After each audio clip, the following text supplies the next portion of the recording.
Praise the Lord. How are you all? நான் நினைக்கிறேன் நீங்க எல்லாரும் கர்த்தருடைய கிருபையினால நல்லா இருப்பீங்க. The same with me. So இன்னைக்கு நான் வந்து ஒரு ஒரு எலாபரேட்டான ஒரு டாபிக் பத்தி பேசலாம்னு இருக்கிறேன். So money is the root of all evil. அதை நீங்க கேள்விப்பட்டிருப்பீங்க. Money is the root of all evil. அதை எப்படி தியானிக்கிறோம் நம்மளுக்கு தெரியாது. ரூட்ன்றது என்னது, it's a main part of a plant. ஒரு செடி இருக்குதுன்னா அதுக்கு மெயினே வந்து வேர் தான். வேர் எந்த அளவுக்கு டீப்பா இருக்குதோ அந்த அளவுக்கு அந்த பிளான்ட்டும் செழிப்பா இருக்கும். ரூட் இல்லைன்னா அது எல்லாமே வேஸ்ட்.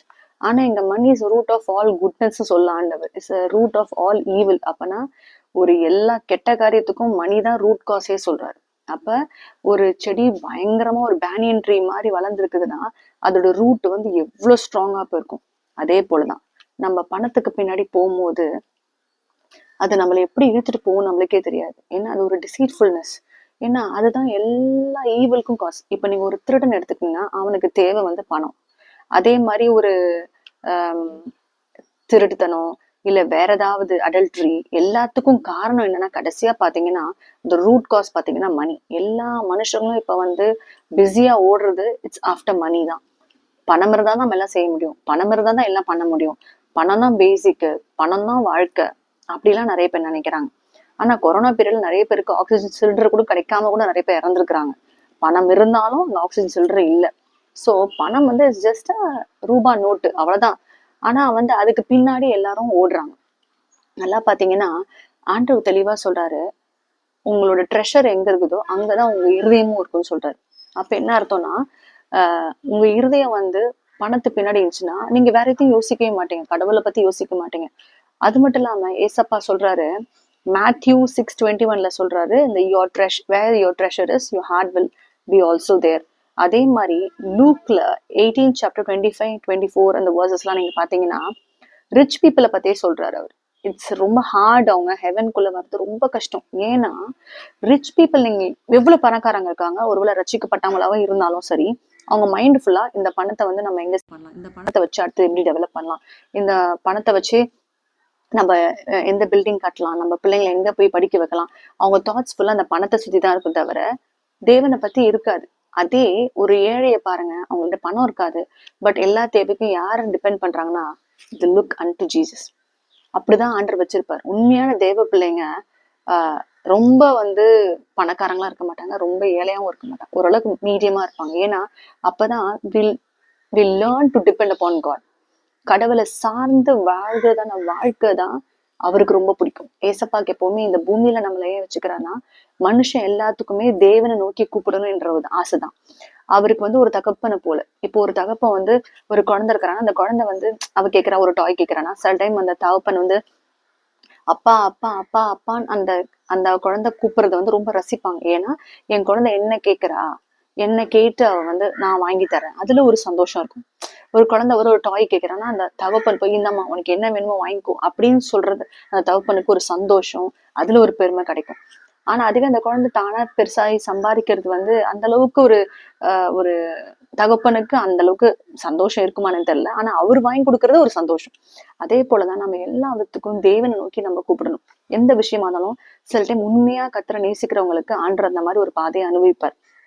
அவரை நோக்கி நம்ம கூப்பிடணும், எல்லாத்துக்கும் அவரே தொங்கணும் அப்படின்னு அவருக்கு அதுல ஒரு சந்தோஷம் சொல்ல முடியாது. என் பிள்ளை என்ன நோக்கி கூப்பிடுறா அப்படி வைப்பார். அவருக்கு பிரியமான பிள்ளைங்களா இருந்தா, தேவனை உண்மையா நேசிக்கிற ஒரு பிள்ளையா இருந்தா நிச்சயமா ஆண்டர் என்ன செய்வாரு, அவங்கள வந்து அவரை நோக்கி கூப்பிடுறதான ஒரு சுச்சுவேஷன்ல வைப்பார். அதுல அவர் அடிக்கடி நம்ம கூப்பிடணும், நம்ம கண்ட்ரோல்ல இருக்கணும் பிள்ளை, அப்படிதான் அவர் எதிர்பார்ப்பார். அதே அவரோட நோக்கத்துக்கு இல்லாத பிள்ளை, அவரோட லாம்ஸ் புக் ஆஃப் லைஃப்ல அவங்க பேரே இல்லைன்னா அவங்க எப்படி வேணா வாழலாம், ஆனா but they are still Christians. அவங்களுக்கு எல்லா ஆசீர்வாதமும் இருக்கும், பாத்தீங்கன்னா காரு பங்களா பணம் எல்லாமே இருக்கும், பட் ஸ்டில் அவங்க ஆண்டை விட்டு தூரமா தான் இருப்பாங்க. ஆனா அதுவே உண்மையான தேவ ஜனங்க பாத்தீங்கன்னா ரொம்ப few who call upon God. அப்ப நிறைய பேர் கேட்பாங்க, ரசிக்கப்பட்டவங்களே, எசப்பா நான் உண்மையா வணங்குறேன், பட் எனக்கு வந்து ஒரு ஜாப்ல ஹைக் இல்லை, எனக்கு ஒரு நல்ல ஜாப் கிடையாது, இல்ல எனக்கு வந்து பிள்ளைங்க இல்லை, குழந்தை இல்லை, இல்ல ஆண்டவரே பிள்ளைங்க நல்லா படிக்க மாட்டாங்க, எல்லா விதத்துலயுமே ஒரு நார்மல் லைஃப், அப்படி இசிஜி கிராஃப் வந்து ஏற தாழ்வு இருக்கிற மாதிரி இல்லாம ஒரு நார்மல் லைஃப் ஓடுது, ஆண்டவரே ஏன் ஏசப்பா அப்படி வைக்கிறீங்க அப்படின்னு சொல்லும் போது, இங்க ப்ராவர்ப்ஸ் 30th ஒருத்தரை பத்தி பாக்குறோம். அவர் பேர் வந்து ஹாகூர் த சன் ஆஃப் ஜேகே. ஓகேவா? அவர் சொல்றாரு, எனக்கு வந்து என்ன வந்து ரொம்ப தரித்திரனா விடாதீங்க, எனக்கு ரொம்ப ரிச்சஸும் கொடுக்காதீங்க. ஏன்னா நான் ரொம்ப தரித்திரனா இருந்தா நான் உண்மை திட்டுவேன், நான் புலம்புவேன், ஆண்டவரே என்னை ஏன் அப்படி விட்டுட்டீங்க. அதே எனக்கு ரொம்ப ரிச்சஸ் கொடுத்தீங்கன்னா கூட நான் என்ன செய்வேன், உங்களை மறந்துடுவேன். அப்போ எனக்கு அன்றாட தேவையை வந்து எனக்கு சந்திங்கன்னு சொல்றாரு. இது ஒரு பியூட்டிஃபுல்லான ப்ரேயர், நம்ம எல்லாரும் ப்ரே பண்ணணும். அப்ப ஏன்னா நம்மளுக்கு ரிச்சஸ் நிறைய வந்துச்சுன்னா, ஃபர்ஸ்ட் திமோத்தி 6:10 எல்லாம் சொல்லப்பட்டிருக்குன்னா, the love of money is a root of all evil. நம்ம பணத்தை தேடி போறோம்னா கண்டிப்பா அது வந்து எல்லா தீமைக்குமே அது கொண்டு வந்து விட்டுரும். ஏன்னா அதை வந்து நம்ம நேசிச்சு போகும்போது, அது பைபிளே போட்டிருக்கு, நிறைய பேர் விசுவாசத்தை விட்டு போவாங்க. ஏன் விசுவாசத்தை விட்டு போறாங்கன்னா, தேவன் மேல இருக்கிற விசுவாசம் குறைஞ்சிரும். பணம் மேல அதிக விசுவாசம் வரும், அது மேல ஒரு நம்பிக்கை வரும், அது மேல ஒரு ஸ்ட்ரென்த் கிடைக்கிற மாதிரி. பணம் தான் எனக்கு ஸ்ட்ரென்த் மாதிரி கிடையாது, ஆண்டவர் தான். என்னதான் பாருங்க, டாக்டர்ஸ் வந்து நிறைய படிப்பு படிச்சிருந்தாலும் சில டைம் அவங்க சில சர்ஜரி எல்லாம் சக்சஸ் ஆகாம ஃபெயிலியர் ஆயிருக்குது. ஏன்னா கண்ட்ரோல் மேல இருக்குது. Control is from God. So God நினைச்சாருன்னா ஒரு ஜீவனை உயிர்ப்பிக்கவும் முடியும், ஒரே செகண்ட்ல அந்த ஜீவன் எடுக்கவும் முடியும். Because every control is in God's hand. அது மனுஷர்களுக்கு புரியல. இப்ப கலிபோர்னியால அவ்வளோ ஒரு ஃபயர் வந்துச்சு, என்ன பண்ண முடிஞ்சது? யாராலையும் தடுக்க முடிஞ்சா? நோ. நேச்சருக்கு அகேன்ஸ்டா நம்ம எல்லாம் போகவே முடியாது. சுனாமி வந்துச்சு, எந்த மனுஷாலும் ஒண்ணுமே பண்ண முடியாது. Because everything is under God's control. அதே மாதிரி பாருங்க, இந்த உலகத்தை நம்ம எதுவுமே கொண்டு வரல. குழந்தையா பிறக்குமா நம்ம எதுவுமே கொண்டு வரல, அதே மாதிரி நம்ம கொண்டு போறதும் கிடையாது. அப்படியே இருக்கிற கொஞ்சம் வாழ்க்கையில நம்ம ஏன் கஷ்டப்பட்டு நம்மளே கஷ்டப்படுத்திக்கிட்டு, நிறைய எக்ஸ்பெக்டேஷன் வச்சுக்கிட்டு, நிறைய அந்த எக்ஸ்பெக்டேஷனை மீட் பண்றதுக்கு நம்ம நிறைய கடனை வாங்கி இதை வாங்கி அதை வாங்கி பண்றதுக்கு பதிலா கத்தரை நோக்கி ஜெபம் பண்ணிட்டு இருக்கிற சம்பளத்துல நம்ம ஹாப்பியா இருந்தோம்னா உண்மையாவே இட்ஸ் அ பிளெஸட். நான் அதை சொல்வேன். இருக்கிற காசுல நம்ம கத்தருக்கு பிரியமா இருந்தோம்னா தட் இஸ் மோர் தென் பிளெஸட்னஸ். நம்ம அப்படி இருக்கணும் இப்படி இருக்கணும் நம்ம மத்தவங்கள பார்த்து பார்க்காம, ஏன்னா நான் முன்னாடி ஒரு ஸ்டேட்டஸ்ல போட்டிருந்தேன், everybody has a different question paper, that's right. நம்ம அவங்கள காப்பி பண்ண ட்ரை பண்ணோம்னா நம்ம ஃபெயிலா தான் ஆகும். So everybody has uniqueness. இப்ப பாத்தீங்கன்னா ஏசப்பா வந்து ஆப்ரஹாம் நடத்தின மாதிரி ஐசக் நடத்தல, ஐசக் நடத்தின மாதிரி ஜேக்கபை நடத்தல, ஜேக்கபை நடத்தின மாதிரி மோசஸை நடத்தின மாதிரி டேவிட் நடத்தின மாதிரி நோவாவை நடத்தல. So everybody has a uniqueness. So அந்த யூனிக்னஸ் வந்து ஒவ்வொருத்தவங்களுக்கும் ஒரு பாத்வே. ஸோ அதனால நம்ம லைஃப்ல இப்படி நடந்திருக்கு, நம்ம பிள்ளைங்க லைஃப் எப்படி இருக்குன்னா சான்ஸே இல்லை, டோட்டலி டிஃப்ரெண்ட். இப்ப என் லைஃப்ல நிறைய நடந்திருக்கு, நிறைய விஷயங்கள் ஆண்டு அற்புதம் பண்ணிக்கிறார். ஆனா என்னோட பையன் விஷயத்துல ஒண்ணுமே கிடையாது. ஏன்னா ஹீஸ் டோட்டலி டிஃப்ரெண்ட். ஆனா நான் முன்னாடி எக்ஸ்பீரியன்ஸ் நினைச்சேன், சரி என்ன மாதிரி ஆண்டர் நிறைய காரியங்கள் அவனுக்கு அற்புதம் பண்ணுவார்னு நினைச்சேன் உண்மையாவே.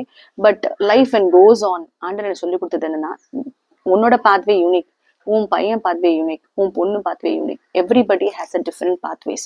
ஸோ நம்ம வந்து நம்மளுக்கு நடந்த மாதிரி இவங்களுக்கு நடக்கும் என்றெல்லாம் அது சான்ஸே இல்லை. அதனாலதான் பைபிள்ல ஒவ்வொரு கேரக்டர்ஸ் பாத்தீங்கன்னா எந்த கேரக்டர்ஸ் சிமிலராகவே இருக்க மாட்டாங்க, எல்லாமே யூனிக்கா இருக்கும். அதே மாதிரி அவங்களுக்கு பண்ற அற்புதங்களும் சூப்பர் நேச்சுரலா இருக்கும். அப்போ வந்து ஏசப்பா ஒவ்வொருத்தவங்களுக்கு ஒரு பிளான் கொடுக்கும் போது, அப்ப நம்ம வந்து அவரோட கருத்துல நம்ம கொடுத்துட்டு, ஆண்டவரே இந்த பணத்து பின்னாடி நம்ம போகக்கூடாது, பணம் வந்து அது நம்மளை வந்து எப்பவுமே தீமைக்குள்ளதான் லீட் பண்ணும். ஒன்ஸ் நம்மளுக்கு ஒரு பிசினஸ் வந்து நான் சக்சஸா போயிடுச்சுன்னா நம்ம நிச்சயமா தேவனோட ஆலயத்துக்கு வர மாட்டோம், பைபிள் வாசிக்கிற டைம் கம்மியாயிடும், ஜெபம் பண்ற டைம் கம்மியாயிடும். நம்ம தாட்ஸ் ஃபுல்லா எப்படி அதை வந்து மல்டிப்ளை பண்ணலாம், எப்படி எண்ணத்தை வாங்கி போடலாம், பணம் நிறைய வந்துருச்சு இப்ப நம்ம எதுல போய் இன்வெஸ்ட் பண்ணலாம், நம்ம தாட் ப்ராசஸ் எல்லாமே மாத்திடும். அது பிசாசோட தந்துரும். அவன் எப்பொழுதுமே நம்மளை வந்து எப்ப விழுங்கலாம் எப்படி வகை தேடி திரிக்கிறான்னு என்ற அந்த வசனம் இருக்கு. சோ அவன் எங்கேயாவது நம்ம லூப் ஹோல் கிடைக்குமா அங்க அவங்கள நம்மள வந்து திசை மாதிரி போறதுக்கு அவன் அழகா ட்ரை பண்ணுவான். சோ நம்ம வந்து தேவனோட பிள்ளைங்களா வந்து நம்ம ஜெபிக்கும் போது, ஆண்டவரே அன்றாட தேவையை நீங்க வந்து கொடுக்குறீங்களா, அது that is more than enough. பைபிள்ல கொடுக்கப்பட்டிருக்கு first Timothy 6:6 but godliness with contentment is great gain. இருக்கிறதே போதுமானது. நம்ம அதுவே சந்தோஷமா இருந்தோம்னா life will be very happy. நம்மளுக்கு ஜீசஸ் இருந்தாலே போதும், ஏன்னா he will fulfil everything. அவர் இருந்தாலே அவர் எல்லா தேவைகளையும் சந்திப்பார். இப்போ நம்ம நம்ம அப்பா இருக்காரு, நம்ம அப்பா எல்லாம் பாத்துக்குவார். அப்பா ஸ்தானத்துல போய் நம்ம நிக்க முடியாதுன்னா அப்பாவுக்கு எல்லாம் தெரியும் என்னென்ன தேவைகள், அப்ப அவர் பாத்துக்குவார் என்ற நம்பிக்கை ஒரு மனுஷன் மேல வைக்கும் போது, நம்ம எல்லாரையும் கிரியேட் பண்ண காட், நம்மளை உண்டாக்குன தேவன், he is a producer. Okay, we are just an object மாதிரி. ஓகேவா? அப்ப அவருக்கு தெரியும் என்ன நம்மளுக்கு என்ன கொடுக்கலாம், என்ன நம்மளுக்கு தேவைகள் எல்லாவற்றையும் ஹீ வில் ப்ரொவைட். ஸோ நம்ம வந்து ஜஸ்ட் ஜெபிக்கணும், ஏசப்பா இந்த தேவைகள் இருக்குது, உமக்கு சித்தமா தான் ஆண்டவரே எங்களுக்கு இதை ப்ரொவைட் பண்ணுங்க. அதே மாதிரி திராணிக்கு மிஞ்சிக்கு அவர் சோதிக்க மாட்டார். அவர் ரொம்ப நல்ல தேவன். என்னோட லைஃப்ல நிறைய நடந்திருக்கு. நான் எல்லாத்துக்கும் ஆண்டரை நோக்கி நான் கூப்பிடும் போது கத்தர் ஃபர்ஸ்ட் ஸ்டார்டிங்ல எனக்கு புரியவே இல்லை. நான் ஸ்டார்டிங்ல என்னோட லைஃப்ல ஸ்டார்ட் பண்ணும்போது நிறைய விஷயங்கள் வந்து, ஏன் ஆண்டர் டிலே பண்றாரு, ஏன் ஆண்டர் பேச மாட்டாரு, ஏன் ஆண்டர் வந்து நம்மளுக்கு ரிப்ளை கொடுக்க மாட்டாரு. சொல்ற மாதிரி நம்ம கேட்கிற எல்லா ஜபத்தும் ஆண்டரை வந்து எஸ் எஸ் டிக் பண்ணா இன்னைக்கு பாதி பேர் உலகத்துல இருக்க மாட்டோம். என்ன நம்ம நிறைய பாதி பேர் ஒரு சஃபரிங் வந்தாலே நான் ஏன் தான் நான் உயிரோட இருக்கிறேன், நான் செத்து போயிடலாமே அப்படின்னு சொல்லிட்டு ஜோம் பண்ணாங்கன்னா கண்டிப்பா ஆண்டர் ஓகே கிராண்டட் சொன்னா கண்டிப்பா நம்ம இறந்துருவோம். சோ ஆண்டர் எல்லா ஜபத்துக்கும் எஸ் சொல்லவே மாட்டார். அவருக்கு தெரியும் எது குட் எது பேட்னு. இப்போ எனக்கு பாப்பா இருக்கிறா, அந்த பாப்பாக்கு வந்து நான் வந்து கத்தியை கொடுத்தா அவ கண்டிப்பா கட் பண்ணிக்குவான்னு எனக்கு தெரியும். ஆனா பாப்பாக்கு தெரியாது.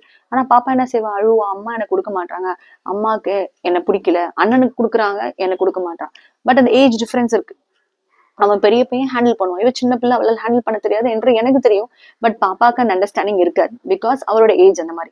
அதே மாதிரி நம்ம ஸ்பிரிச்சுவல் லைஃப்ல கூட நம்மளுக்கு ஒரு ஸ்பிரிச்சுவல் ஸ்டேஜஸ் இருக்கு.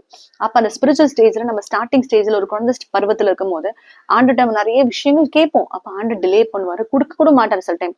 அப்ப நம்ம ஆண்ட மேல கோச்சிக்க கூடாது. ஏன்னா நம் காட் வந்து நம்ம தாய் தகப்பனை விட ரொம்ப ரொம்ப ரொம்ப கரிசனை உள்ளது. அதான் சொல்றாரு, உன் தாய் மறந்தாலும் நான் உன்னை மறக்க மாட்டேன். தாய் எங்கேயாவது குழந்தைய மறப்பாங்களா? சான்ஸே இல்லைங்க, மறக்கவே மாட்டாங்க. தகப்பன் மறந்து தூங்கினா கூட தாய் ஒரு ஜுரமா இருந்தாலும் எதுனாலும் அந்த குழந்தைய மறக்கவே மாட்டான். அப்போ தாயே மறந்துட்டாலும் நான் மறக்க மாட்டேன்னா அப்ப such a loving God we have. அப்ப அந்த டைம்ல அப்படி நம்மள மறக்காத தேவன் நம்மளுக்கு தீமை செய்வாரா? நிச்சயமா தீமை செய்ய மாட்டார். அப்ப அவர் மேல நம்ம ட்ரஸ்ட போட்டு, ஆண்டவரே நான் இப்ப கேட்கிறேன், அந்த விஷயம் நீங்க தரல, சரி எல்லாம் நன்மைக்காகவே அப்படின்னு நம்ம எடுத்துட்டு போனா life is be very easy. ஆனா நம்ம எக்ஸ்பெக்டேஷன் அதிகமா வச்சுட்டு ஆண்டர்ட்ட அதை வேணும் வேணும் கேட்கும் போது அது ஆண்டவர் வந்து நம்ம ரொம்ப ஒரு பயங்கரமான ஒரு இக்கட்டான ஒரு சூழ்நிலையில அவரை தள்ளுற மாதிரி இருக்குது. அவரு but sorry for the inconvenience, நடுவில் டக்குன்னு ஒரு டிஸ்டர்பன்ஸ் வந்துச்சு.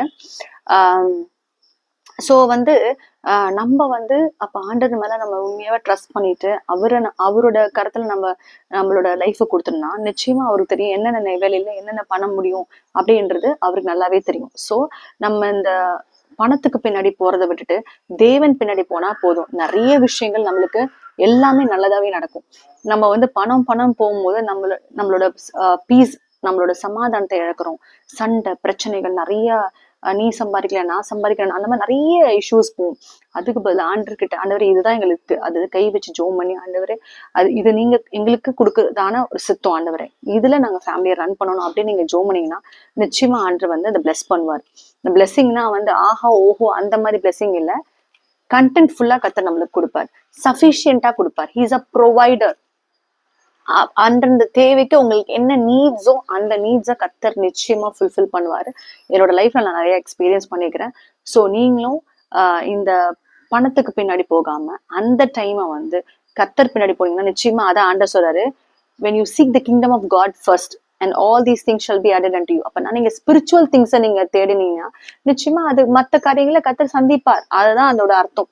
ஸோ அதனால I pray to God that everybody எல்லாருமே வந்து அதிகமா கர்த்தரை சார்ந்து இருக்கிற பிள்ளைங்களா நம்ம மாற. I really want everyone to be like எப்ப பார்த்தாலும் ஆண்டவரை ட்ரஸ்ட் பண்ணலாம், எந்த விஷயம் வந்தாலும் ஆண்டவரை ட்ரஸ்ட் பண்ணிட்டு நம்ம அது ஜபத்துல வச்சோம்னா நிச்சயமா கர்த்தர் நம்ம ஜபத்தை கேட்பார். So thank you for watching and please subscribe and please support me. Thank you. Praise the Lord.